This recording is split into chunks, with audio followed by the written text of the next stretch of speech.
महात्मा गांधी ने अलग अलग वक्त पर अलग अलग शहरों में रहकर देश की आज़ादी के लिए और सामाजिक ढांचे को और बेहतर करने के लिए लगातार काम किए। उन्हीं में से सबसे अलग रखता है वर्धा अपने आप में एक स्थान। स्वागत है आपका राज्यसभा टीवी में। नमस्कार, मैं हूं रविंद्र सिंह शौरान।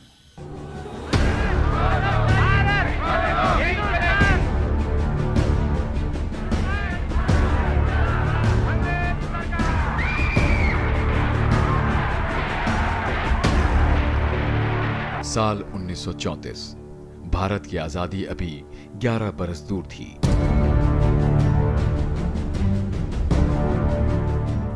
लेकिन देश विदेश में सत्याग्रह और अहिंसा की चर्चा आम थी और इसके नायक थे महात्मा गांधी।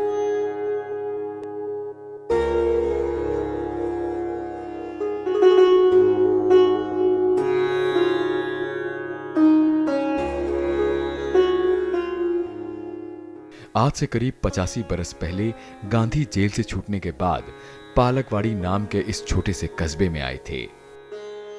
तब उनकी उम्र 65 बरस की थी। वही कस्बा कालांतर में वर्धा के नाम से इतिहास के पन्नों में दर्ज हुआ।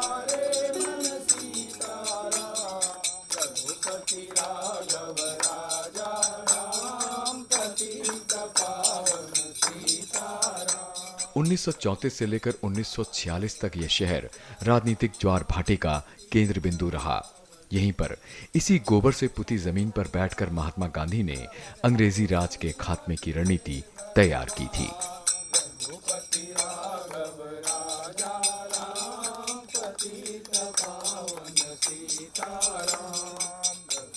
महात्मा गांधी 16 जून 1934 को जब सेवाग्राम में आए तो शुरुआत का 1.5 बरस उन्होंने इसी आदि निवास में बिताया।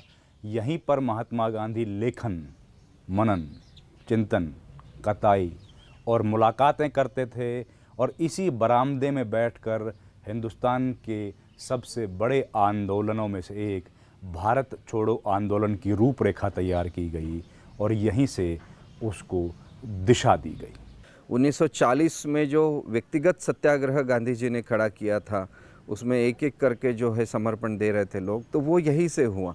1942 में जो क्विट इंडिया का जो मूवमेंट चला, उसकी जो पहली मीटिंगें जो है वो यहीं पे हुई। जैसे जुलाई 1942 में जो है वो यहीं पे मीटिंगें हुई। फिर उसके बाद में वो बम्बई में आगाज़ हुआ और वहाँ से जो है गिरफ्तार किए गए लोग, जो बड़ा सत्याग्रह हम कहते हैं। तो इस तरह से उसके बाद भी जो है जब देश की आज़ादी की चर्चाएं चली तो उसके सारे संबंध और पॉलिटिकल डिस्कशंस जो हैं वो यहाँ से गांधी जी के होते रहे 1946 तक। यह है वर्धा से करीब 8 किलोमीटर की दूरी पर मौजूद सैगांव, जिसे अब सेवाग्राम के नाम से जाना जाता है। महात्मा गांधी साल 1936 में यहां रहने आए थे।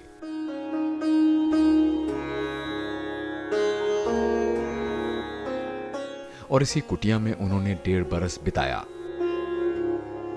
आज भी इस आश्रम और कुटिया को मूल स्वरूप में ही रखा गया है। अधिनिवास के इसी बरामदे और कमरे में कई अहम बैठकें हुई थीं और यहीं पर भारत छोड़ो आंदोलन की रूपरेखा तैयार की गई थी।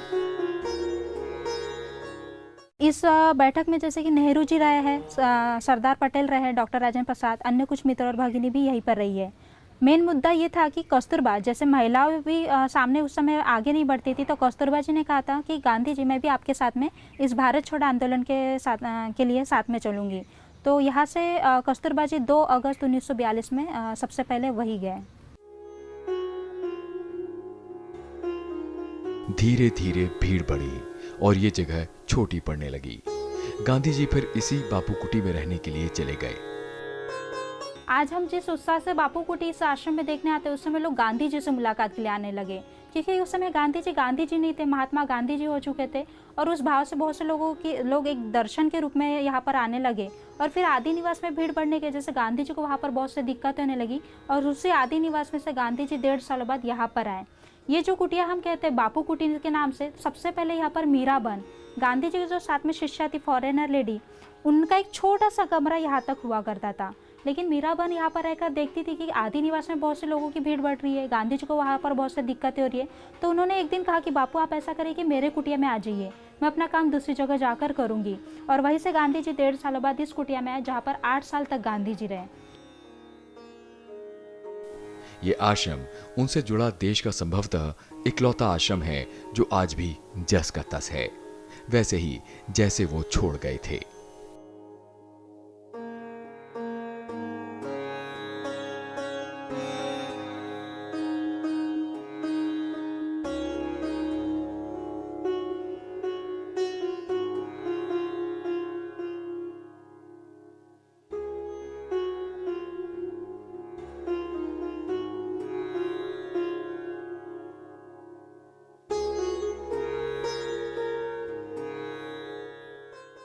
नमक सत्याग्रह 1930 में हुआ और उसके बाद उन्होंने कहा कि आज़ादी जब तक नहीं मिलेगी तब तक मैं लौट करके वहाँ नहीं जाऊँगा। 1936 से सेवाग्राम में रह रहे हैं। और आप उसके बाद की संपूर्ण जो राजनीतिक गतिविधियों का केंद्र वर्धा रहा।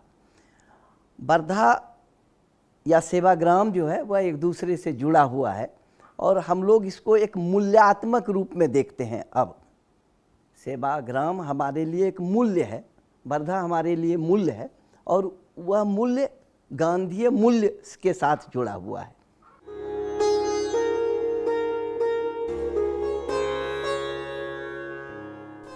सेवाग्राम आश्रम करीब 300 एकड़ में फैला है। आश्रम में छोटी बड़ी तमाम झोपड़ियां हैं। इनमें बापू और उनके सहयोगी रहा करते थे। रसोई, रहने सोने, ऑफिस, बैठक वगैरह के लिए अलग अलग कॉटेज का इस्तेमाल होता था।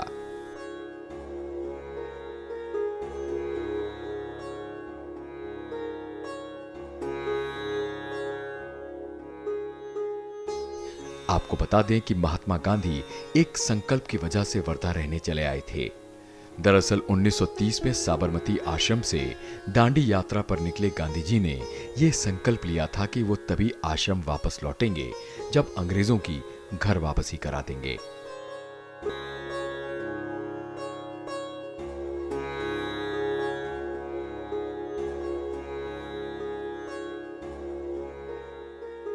फिलहाल 3 बरस जेल और आंदोलनों में निकल गए। आजादी दूर थी और वो साबरमती नहीं लौटे और ये सोचने लगे कि मध्य भारत में ही कहीं अपना आश्रम बनाया जाए। फिर प्रसिद्ध उद्योगपति जमनालाल बजाज ने उनसे वर्धा आने और रहने का आग्रह किया। इस तरह गांधी जी यहां प्रवास करने आ गए। वर्धा के अपने प्रवास के प्रथम 2 वर्षों में गांधी में एक बड़ा परिवर्तन आया है। 1934 से लेकर के 1936 के बीच का अगर उनके परिवर्तन को ध्यान में देंगे तो गांधी वह व्यक्ति हैं जो 1934 में कांग्रेस की सदस्यता छोड़ देते हैं और 1936 आते आते वह पूरी तरह से एक घोषणा करते हैं जिसको वर्धा डिक्लेरेशन ऑफ गांधी भी कहा जा सकता है कि अब मेरे जीवन का उद्देश्य केवल और केवल रचनात्मक कार्य है। यानी एक तरह से गांधी आंदोलन के अपने सक्रिय जीवन से अलग भारत के पुनर्निर्माण के संसाधनों की तलाश कर रहे हैं। तारीख के तमाम पन्नों को अपने दामन में समेटे बापू की कुटिया आज भी वैसे ही दिखती है। कच्ची दीवारों वाली इस कुटिया को बांस और लकड़ी से बनाया गया है। इसमें कुल 5 कमरे हैं। इनमें उतना ही सामान है जो एक इंसान की मूलभूत जरूरतों को पूरा कर सकता है। हमने कोई भी ऐसी सामग्री यहां नहीं देखी जो दिखावा या आडंबर से जुड़ी हो। मतलब सादगी इस आश्रम को परिभाषित करती है। यहां शौचालय में एक रैक लगा है जिस पर अखबार रखे जाते थे। समय के पाबंद गांधी जी शौचालय में अखबार पढ़ा करते थे और इस खिड़की से लोगों से जरूरी बातचीत भी कर लिया करते थे। और ये वो तख्त है जिस पर अक्सर वो खुले आसमान के नीचे सोया करते थे। इस आश्रम में पत्राचार के लिए टाइपराइटर है।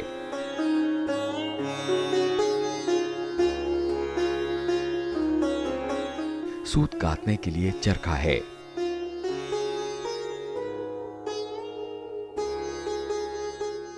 कुछ निजी वस्तुएं जैसे चप्पल और लाठी भी यहां देखी जा सकती है।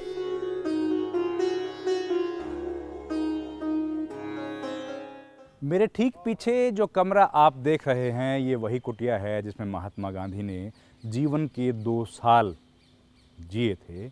और यहाँ पर महात्मा गांधी जेल से निकलने के बाद सबसे पहले आए और कस्तूरबा के साथ वर्धा यानी कि तत्कालीन पालकवाड़ी में अपने शुरुआती 2 साल उन्होंने इसी घर में व्यतीत किए। इसके बाद महात्मा गांधी बाकी के आगे के वर्षों के लिए चले गए थे सेवाश्रम।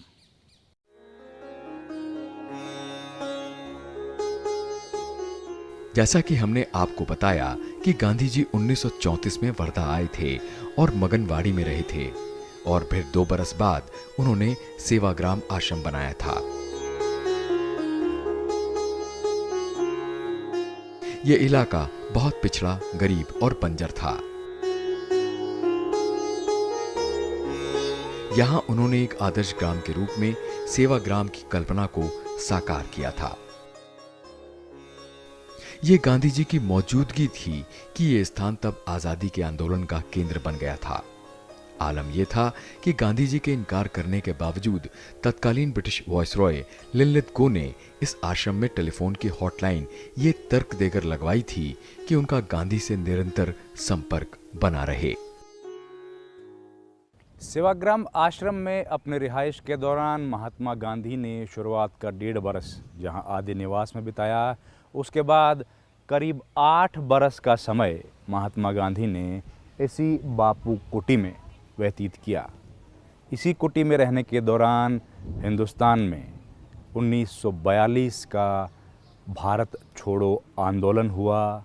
इसी के दौरान महात्मा गांधी ने नई तालीम का जिक्र किया और इसी कुटिया में रहने के दौरान महात्मा गांधी ने समाज के लिए कई रचनात्मक कार्य किए जिनका भारत आज भी ऋणी है और आज की सरकारें उन्हीं दिखाए हुए आदर्शों पर चलने की कोशिश कर रही हैं।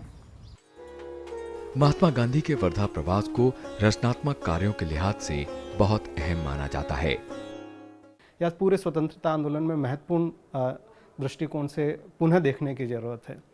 यहाँ वो आते हैं और यहाँ के समाज में घुल मिल जाते हैं, यहाँ की समस्याओं को देखते हैं।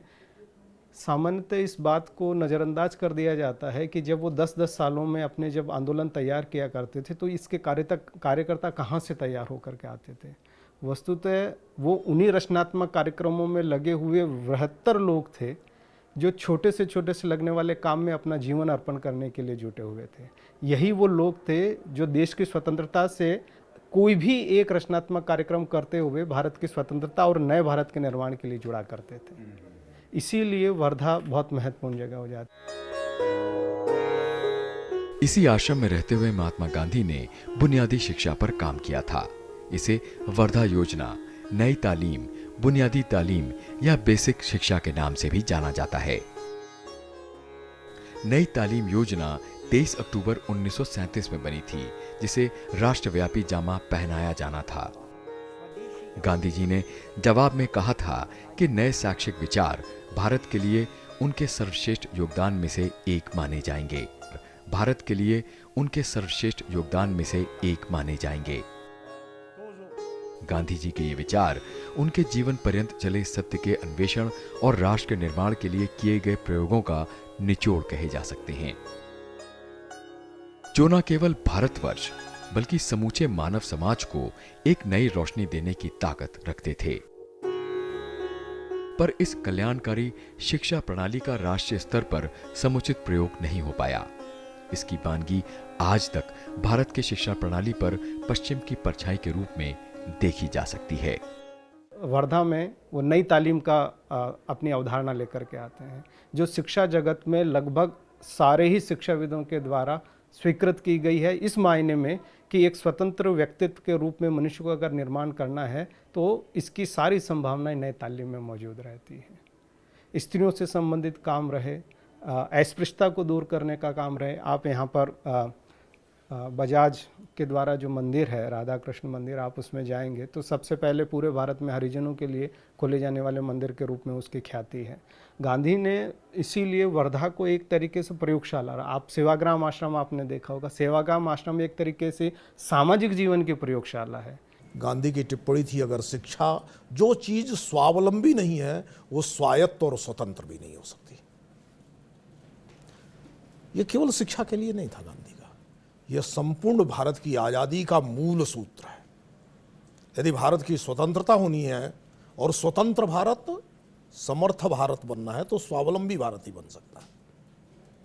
कटोरा लेकर के हाथ फैलाने वाला व्यक्ति, दर दर घूमने वाला व्यक्ति या राष्ट्र सम्मान और स्वाभिमान का जीवन नहीं जी सकता है। गांधी इसके का प्रयोग वर्धा में करते हैं। ये हैं महात्मा गांधी के 3 बंदरों की मूर्तियां, जिनके माध्यम से उन्होंने बुरा मत देखो, बुरा मत बोलो और बुरा मत कहो का संदेश दिया था। ये उद्गार उन्होंने जापान के बौद्ध गुरु फ्यूजी से वर्धा में हुई मुलाकात के दौरान व्यक्त किए थे।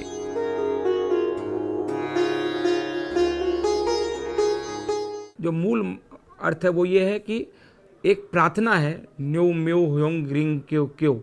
उसका मतलब होता है कि दुनिया में शांति स्थापित हो, और शांति स्थापित तभी होगी जब आप बुरा नहीं बोलेंगे, बुरा नहीं देखेंगे और बुरा नहीं कहेंगे। तो ये आप आचरण में तभी उतार पाएंगे जब आप इस दुनिया में सब कुछ अच्छा मानेंगे। दुनिया में निश्चित रूप से सब कुछ अच्छा नहीं है, लेकिन अगर अपने मन में जब तक उस अच्छाई को नहीं लाएंगे तो आप रिफ्लेक्ट कैसे करेंगे। तो इसके प्रतीक के रूप में गांधी जी को 3 बंदर उन्होंने, फ्यूजी गुरु जी ने जब पहली बार उनसे मुलाकात हुई सेवाग्राम आश्रम में 36 में, तो उन्होंने 2 चीज़ भेंट की। एक तो 3 बंदर और एक ड्रम स्टिक। फ्यूजी गुरु जी एक ड्रम लेके चलते थे जिसमें एक हाथ से बजाने वाला होता था, एक पकड़ने वाला होता है। आप अगर जाएं शांति स्तूप तो आपको वो ड्रम स्टिक दिखेगा जो गांधी जी को उन्होंने दिया था। वैसे आपको बता दें कि अपने सामाजिक राजनीतिक कामों से वक्त निकालकर गांधी जी स्थानीय कुष्ठ रोगियों की भी बड़े मनोयोग से सेवा किया करते थे। गांधी जी अंतिम व्यक्ति की बात करते हैं, और जिस सेवाग्राम गांव में वो आए, तो वास्तव में तो सेवाग्राम नहीं था, वो तो सेगांव था। तो सेगांव में जो लोग रहते हैं वो सामाजिक दृष्टिकोण से जो पिछड़े हुए लोग हैं वही लोग रहते हैं, और उन्हीं लोगों के बीच गांधी रहते थे, उनकी सेवा की बात होती थी। जब परचूरे शास्त्री जो एक कुष्ठ रोगी हुआ करते थे तो वो उसी आश्रम में आए, और वहीं से एक सूत्र निकला जो गांधी के 18 रचनात्मक कार्य हैं जिसमें कुष्ठ सेवा की बात आई, तो वो वर्धा में रहते हुए ही हुआ, सेवाग्राम में रहते ही हुआ। तो ये सामाजिक क्रांति की बड़ी बात हुई। सबसे बड़ी बात यह है कि गांधी जब यहाँ रहते थे तो इन्होंने यह तय कर लिया था कि यदि कोई व्यक्ति, स्त्री या पुरुष, एक उसमें से हरिजन होगा तो उसी की शादी में जाएंगे। तो ये सामाजिक क्रांति का सबसे बड़ा सूत्रपात है। ये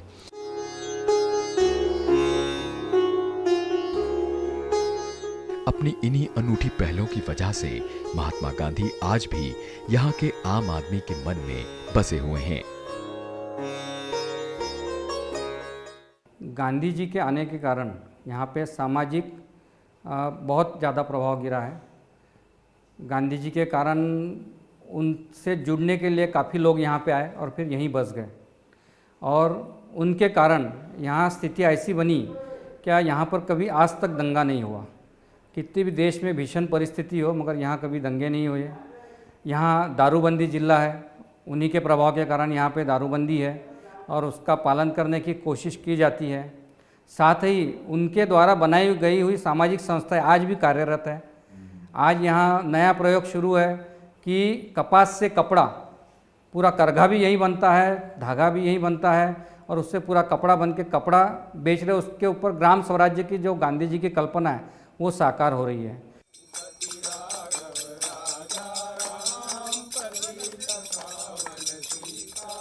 आज भी बड़ी संख्या में लोग इस आश्रम को देखने और प्रेरणा लेने आते हैं।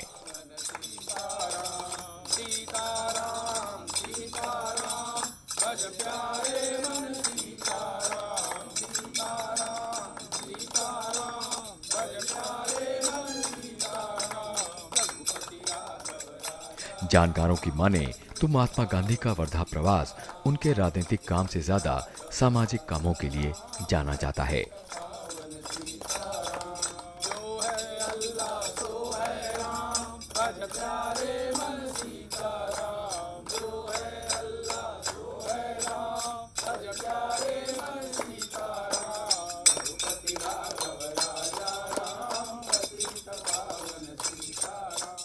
सत्य में ही सब कुछ है, असत्य में विनाश है, सत्य में जीवन है।